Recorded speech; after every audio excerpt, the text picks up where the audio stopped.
the crackle of static as you turned the dial, the warm amber glow of numbers sliding past exotic station names. Hilversum, Luxembourg, light program. The precise electronic pips cutting through morning kitchen bustle, followed by that unmistakable voice. This is London calling.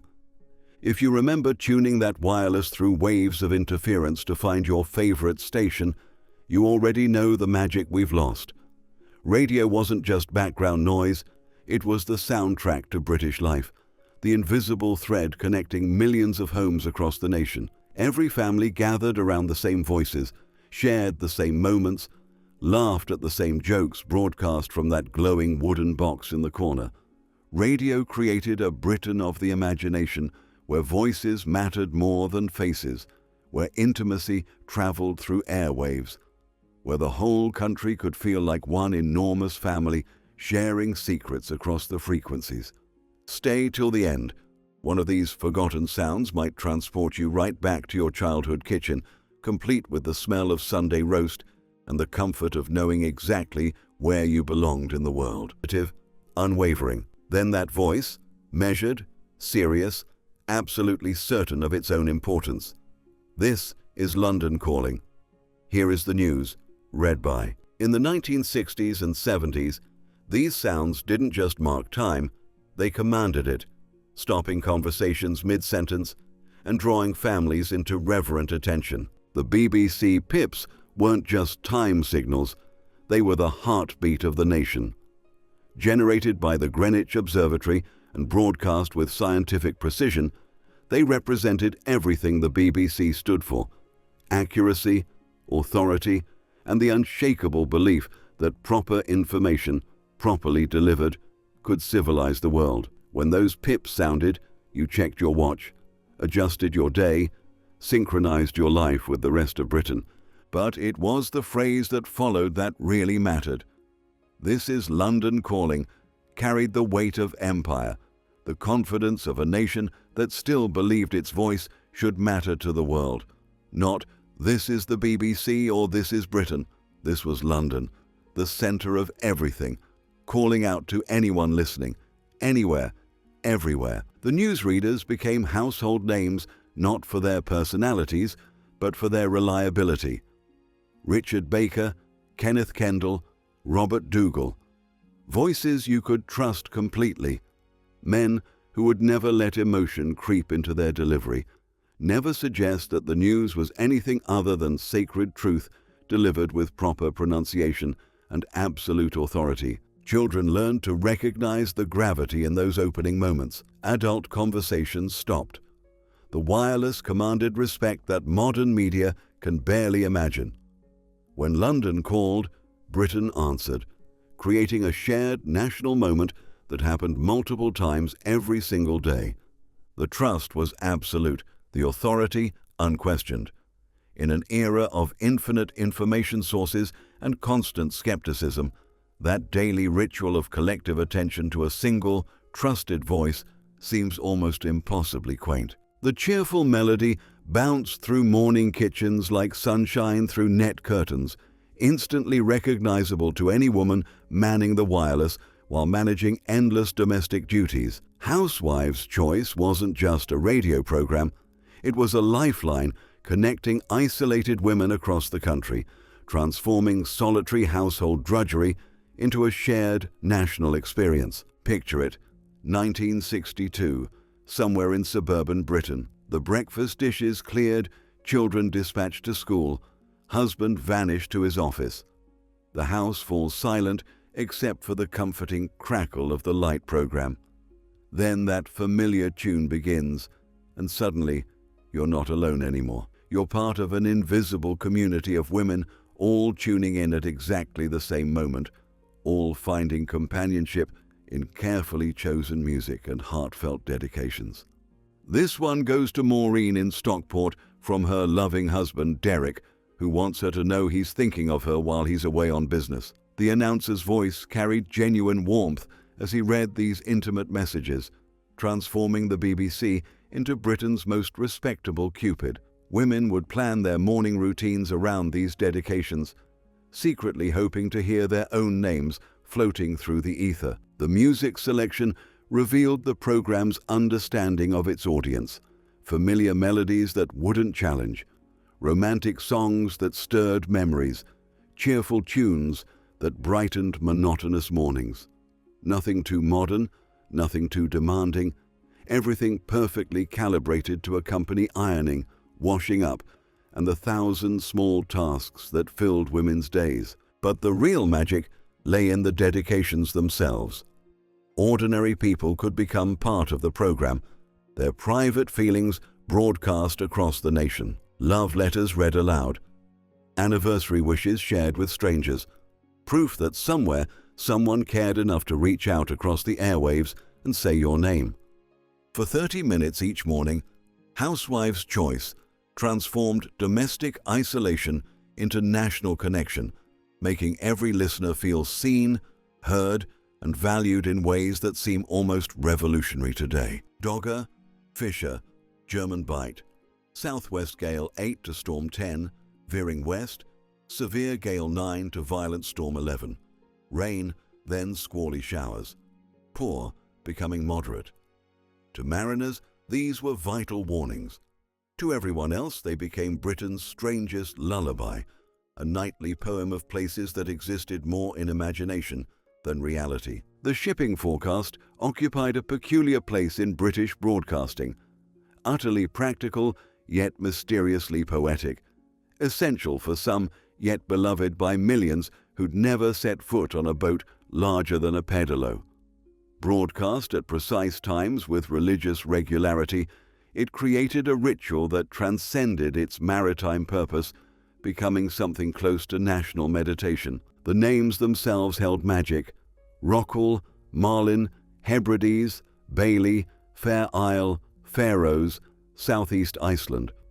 Most listeners couldn't locate these sea areas on a map, but the words carried romance, adventure, the promise of wild places where weather mattered in ways it never could in suburban sitting rooms. Each name conjured images of crashing waves, brave sailors, elemental forces that dwarfed human concerns. The language was pure poetry disguised as meteorology. Backing and veering winds, squally showers, visibility that was good, occasionally poor. The forecasters spoke in a code that sounded ancient, mystical, connected to deeper rhythms than office schedules or television listings. Numbers became incantations: 4-7, 1012 falling slowly, moderate or good, occasionally poor. But perhaps the real appeal was the forecast's complete indifference to normal broadcasting concerns.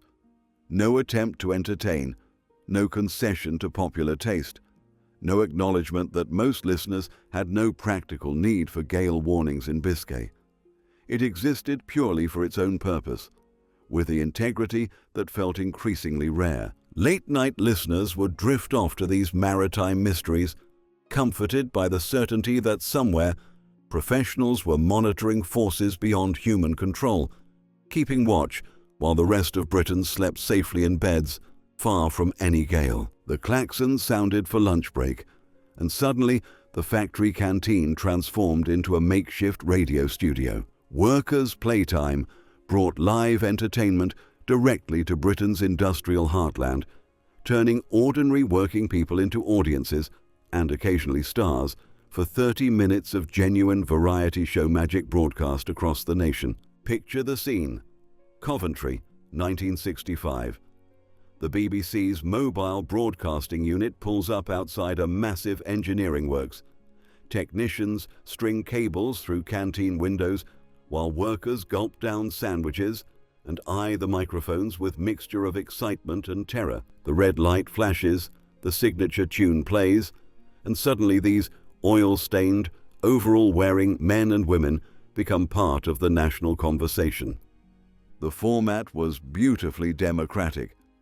Professional entertainers shared the stage with talented amateurs, the crane operator who could yodel, the secretary with a surprisingly pure soprano, the foreman whose jokes could make even the shop steward laugh. The applause was genuine, enthusiastic, sometimes overwhelmingly loud, as workmates cheered their colleagues' moment of radio glory. But this wasn't patronizing entertainment for the masses. Workers' Playtime treated its audience with respect, recognizing that people who built Britain's cars and ships and machinery deserved the same quality entertainment as anyone else. The comedians were genuinely funny, the singers properly talented, the whole production professionally mounted with BBC standards that never condescended.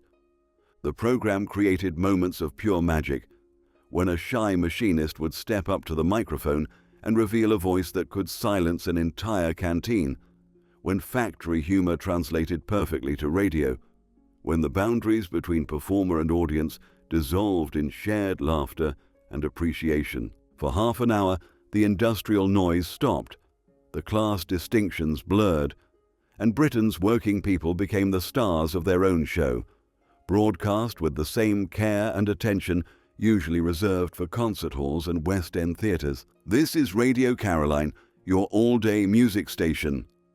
The jingle crashed through static and interference like a musical revolution, followed by an impossibly enthusiastic DJ whose American-influenced patter sounded like pure rebellion against everything the BBC represented. Pirate radio didn't just play different music, it spoke a completely different language. Offshore in the North Sea, aboard converted ships that rolled with every wave, disc jockeys with names like Tony Blackburn, Emperor Roscoe, and Johnny Walker were rewriting the rules of British broadcasting. Their jingles were loud, brash, unapologetically commercial. Wonderful Radio London, Big L. The sound was deliberately American, aggressively modern, everything that BBC programming deliberately wasn't. The DJ patter revolutionized how radio could sound. Instead of BBC formality, and now a gramophone record, pirate DJs invented a new language of enthusiasm. That was an absolute scorcher from the Kinks, and here's another fantastic sound coming your way. They talked like they actually enjoyed the music, like broadcasting was fun rather than a solemn public duty. Between the static and the fading signals, teenagers across Britain discovered that radio could be exciting. The pirates played the records BBC wouldn't touch: American R&B, early Motown, British beat groups that sounded too wild for the light program. When your transistor radio finally locked onto Caroline or London, you weren't just hearing music, you were accessing a secret world of rebellion. The production values were deliberately rough. Ship's generators created background hum, weather affected transmission quality. DJs sometimes had to shout over engine noise.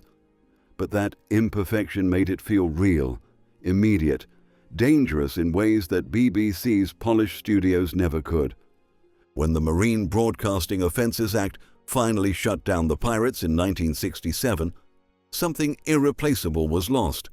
That sense of radio as adventure, broadcasting as rebellion, music as revolution, transmitted from ships that rose and fell with North Sea swells. Are you sitting comfortably? Then I'll begin. No phrase in British broadcasting history carried more gentle authority, more promise of safety and wonder than that daily invitation into the magical world of radio storytelling. Listen with Mother wasn't just children's programming. It was a national ritual that shaped how an entire generation understood the power of imagination. Every weekday at 1:45 p.m., the Light program transformed into a sanctuary for small children and their mothers. Daphne Oxenford's voice, warm as cocoa and twice as comforting, would guide young listeners through carefully chosen stories, songs, and gentle adventures that never frightened, never overwhelmed, always ended safely. The format was beautifully simple. A story, perhaps about a little pig who learned to share, or a train that wished it could fly. A song that children could join in with, voices piping up in sitting rooms across Britain. Maybe a simple nursery rhyme or a gentle lesson about kindness, friendship, or trying your best. Everything measured in child-sized portions, perfectly paced for attention spans that measured minutes, not hours. But the real magic happened in the spaces between words. Radio forced children to create their own pictures, to imagine characters and places and adventures that television would later hand to them ready-made. The flower pot men lived wherever young minds placed them. Andy Pandy's garden looked exactly as each child thought it should. Radio trusted children's imaginations in ways that seem almost revolutionary today. Mothers would plan their afternoons around this precious quarter hour. Housework could wait. Telephone calls went unanswered. For 15 minutes, the most important thing in Britain was sitting comfortably and letting stories work their ancient magic on young minds, hungry for wonder and completely trusting that the nice lady on the wireless would never let anything truly scary happen. The bowler's holding, the batsman's willy. John Arlott's voice rolled across summer afternoons like honey poured over gravel, transforming cricket matches into lyrical poetry that painted pictures more vivid than any television camera could capture. Test Match Special wasn't just sports commentary, it was Britain's most beloved lesson in the art of gentle conversation. Arlott and his colleagues, Brian Johnston, Trevor Bailey, Fred Truman, understood that cricket on radio required a completely different approach from other sports. The game's leisurely pace allowed for digressions into cloud formations, architectural details of pavilions, descriptions of spectators' sandwiches, and gentle observations about life that had nothing whatever to do with leg before wicket decisions. The crowd is enjoying their lunch almost as much as we're enjoying this magnificent Victoria sponge sent in by Mrs. Henderson from Tunbridge Wells, Johnston might observe, while play continued in the background. These weren't just commentators, they were companions for long summer days. Voices that understood the rhythm of cricket matched the rhythm of British life.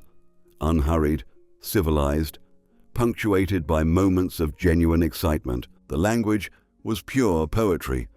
He's caught beautifully at slip, taken like a ripe plum falling into a gardener's basket. The ball rose like a cathedral spire against the Hampshire sky. Ordinary sporting moments became literary events through voices that loved words almost as much as they loved cricket. But Test Match Special created something deeper than sports coverage.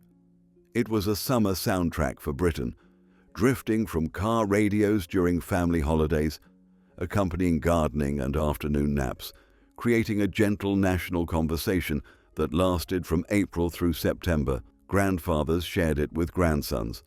Office workers snuck transistor radios to their desks. The commentary became part of summer itself. When television took over cricket coverage, something irreplaceable was lost. That intimate relationship between listener and commentator, that trust in words to create worlds, that understanding that sometimes the spaces between action matter as much as the action itself. 2:08, Radio Luxembourg. The jingle crackled through evening static like a message from another planet, bringing American rock and roll, continental sophistication, and teenage rebellion into British bedrooms via 208 meters medium wave. Luxembourg wasn't just a radio station. It was a secret passport to everything the BBC wouldn't allow. Tuning in required dedication and skill. The signal faded with weather, disappeared behind passing cars, competed with taxis and amateur radio operators across Europe. But teenage fingers learned to coax those precious frequencies from tiny transistor radios, often listened to under bed covers long after parents assumed their children were safely asleep. The DJs sounded impossibly exotic. Names like Pete Murray, David Jacobs, and Barry Aldis spoke with accents that weren't quite British, weren't quite American, but suggested worldliness that provincial Britain rarely offered. They played records that sounded dangerous. Little Richard shrieking, Chuck Berry's guitar cutting through static, early Beatles tracks months before the BBC acknowledged their existence. Between records came advertisements that seemed to arrive from a different world entirely. Horace Batchelor and his amazing football pools method, Commercial radio was illegal in Britain, but Luxembourg beamed capitalism directly into teenage bedrooms, selling products and dreams with an enthusiasm that made the BBC's public service announcements sound positively funeral. The program schedules became treasured documents. Top 20 on Sunday evenings was appointment listening for any teenager serious about pop music. Request shows connected young listeners across Europe. Hearing your name announced from Luxembourg felt like international celebrity. Dedications crossed borders, from Maria in Hamburg to Tony in Manchester. When Radio 1 finally launched in 1967, hiring many of Luxembourg's DJs, something was lost forever. That sense of radio as forbidden fruit, broadcasting as adventure, music as rebellion, transmitted from just beyond the reach of British broadcasting law. Clunk click, every trip. The jingle became as familiar as the national anthem, but infinitely more practical, reminding Britain to buckle up with the kind of gentle insistence that only public service broadcasting could manage. These weren't advertisements. They were the government's way of keeping the nation safe, one catchy slogan at a time. The public information films invaded radio programming with benevolent authority. Between records and comedy shows, serious voices would remind listeners about everything from road safety to fire prevention. Stop, look, and listen taught children to cross roads safely. Charlie Says warned about stranger danger. Keep death off the roads was rather more blunt in its messaging approach, but the genius lay in the production values. These weren't dry government announcements. They were professionally crafted pieces of audio theatre designed to stick in memory like commercial jingles. The Green Cross Code Man became a superhero of safety education. I'm Backing Britain rallied economic patriotism through radio waves. Dig for Victory legacy lived on in campaigns promoting everything from energy conservation to dental hygiene. The voices carried absolute authority, usually male, invariably serious, speaking with the kind of BBC pronunciation that suggested disobedience wasn't just dangerous, it was rather bad form. Children learned to associate these announcements with adult wisdom, parental concern, and the understanding that somewhere responsible people were looking after everyone's welfare. Radio proved perfect for safety messages because voices could reach everywhere. Car radios warning about seatbelts, kitchen radios reminding about electrical safety, bedroom radios teaching teenagers about responsible behavior. The messages became part of national consciousness, repeated by parents, teachers, and eventually by children who grew up assuming government advice came naturally through the airwaves. When commercial broadcasting reduced public information's prominence, Britain lost something valuable, that sense of collective responsibility, shared safety, and the understanding that sometimes Nanny does know best. As the clock struck midnight and respectable Britain settled into sleep, radio transformed into something altogether more intimate. Phone-in shows created a parallel universe where anonymity liberated confession, where darkness encouraged honesty, where ordinary people could share secrets with strangers they'd never dare tell their neighbors. Line 1, you're through to London. The DJ's voice was softer now, more counselor than entertainer, guiding callers through admissions that daylight would never have permitted.